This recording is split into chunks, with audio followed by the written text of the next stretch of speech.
کہ بس زمانہ دیکھے گا وہ شماتت الاعداء، اور ان کے دشمن ان پہ ہنسیں گے، ایسے ابتر ہوں گے۔ 129 بار سورۃ کوثر دیدار مصطفیٰ کے لیے، 129 بار سورۃ کوثر جادو کے آخری توڑ کے لیے، 129 بار سورۃ کوثر جادو کو خود پلٹانے کے لیے، پلٹ جاتا ہے۔ 129 بار سورۃ کوثر آفات اور بلیات کو دور کرنے کے لیے، 129 بار سورۃ کوثر انزائٹی، ٹینشن، ڈپریشن اور اسٹریس کے لیے، اور 129 بار سورۃ کوثر پرسکون نیند کے لیے، 129 بار سورۃ کوثر پرسکون زندگی کے لیے، اور 129 بار سورۃ کوثر پھر دنیا حسنہ کے لیے۔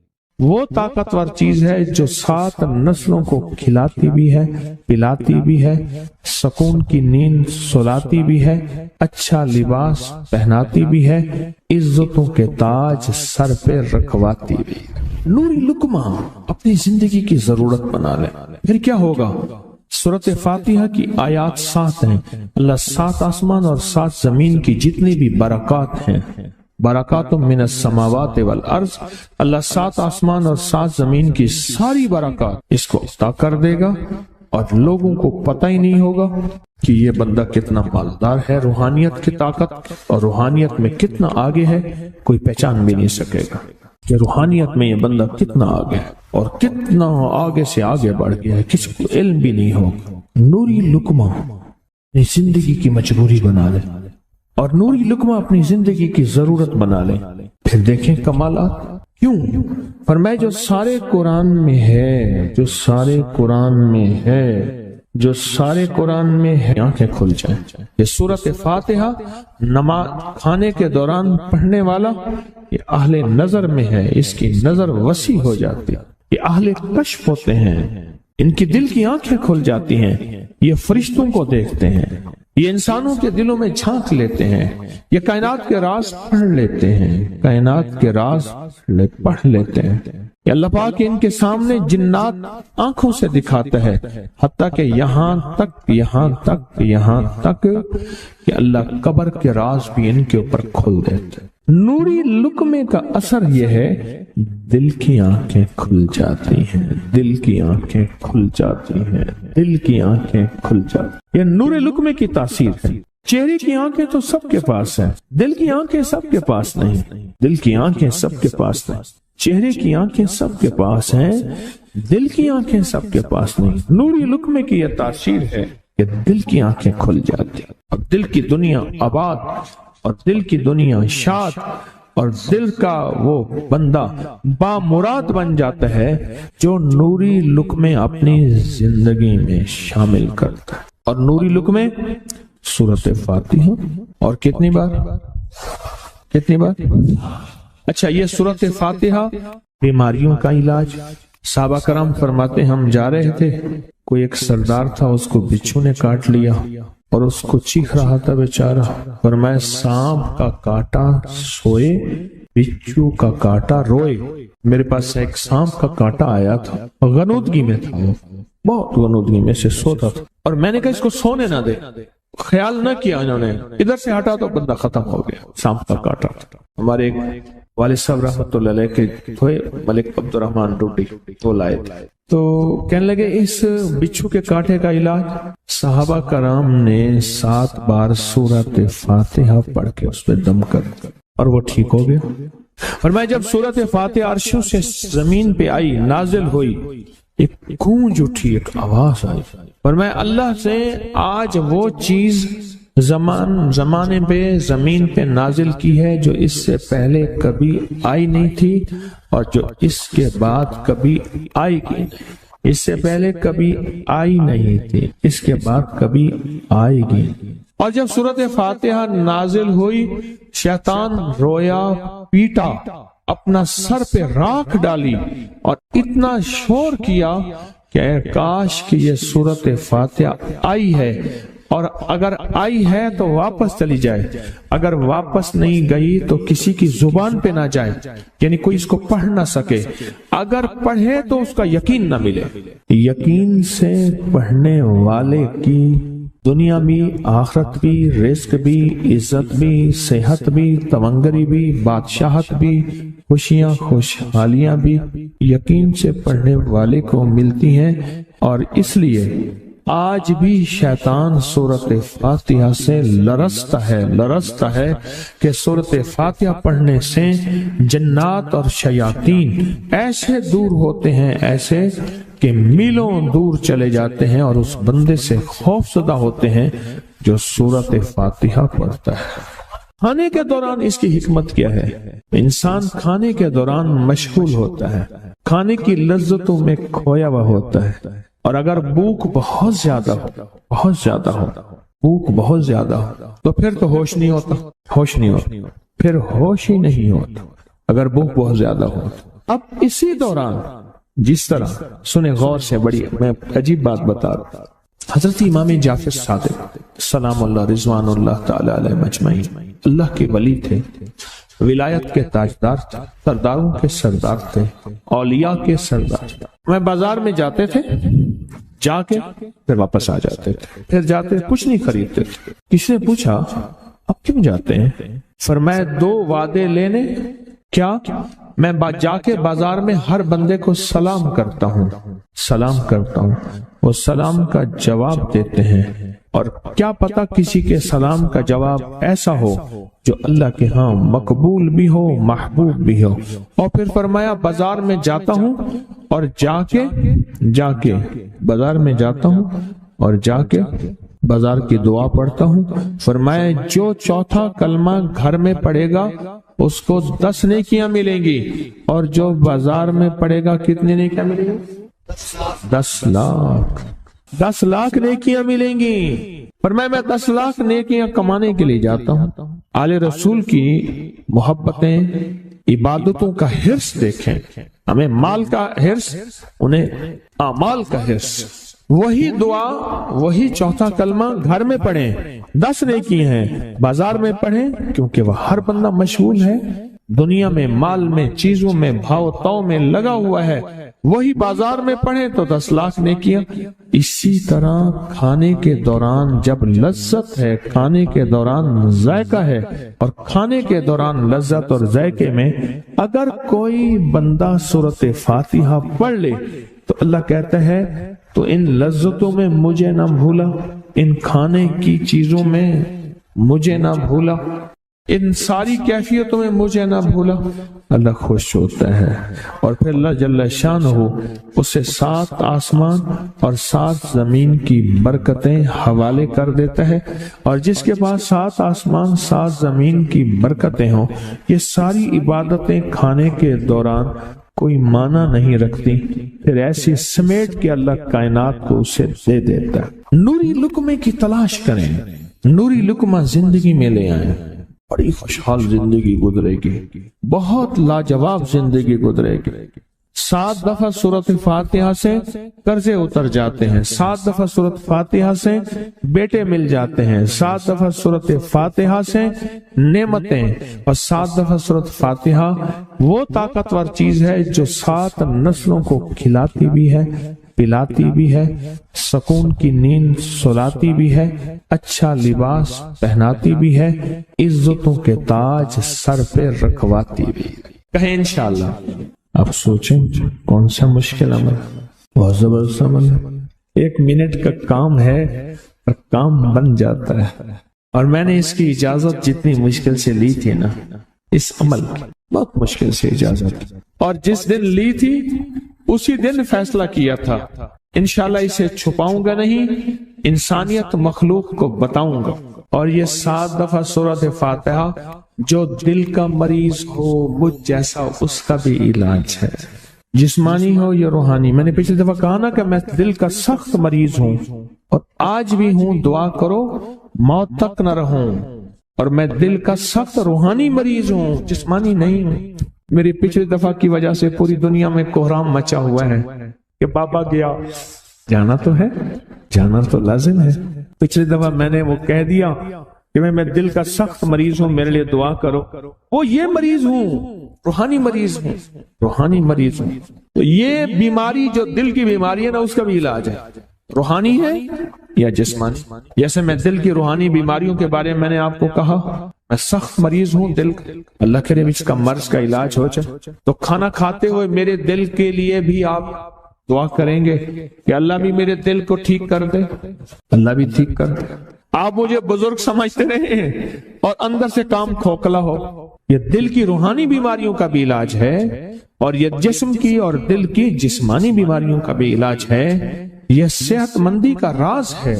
سورۃ فاتحہ ہے بابا، سورۃ فاتحہ، سورۃ فاتحہ۔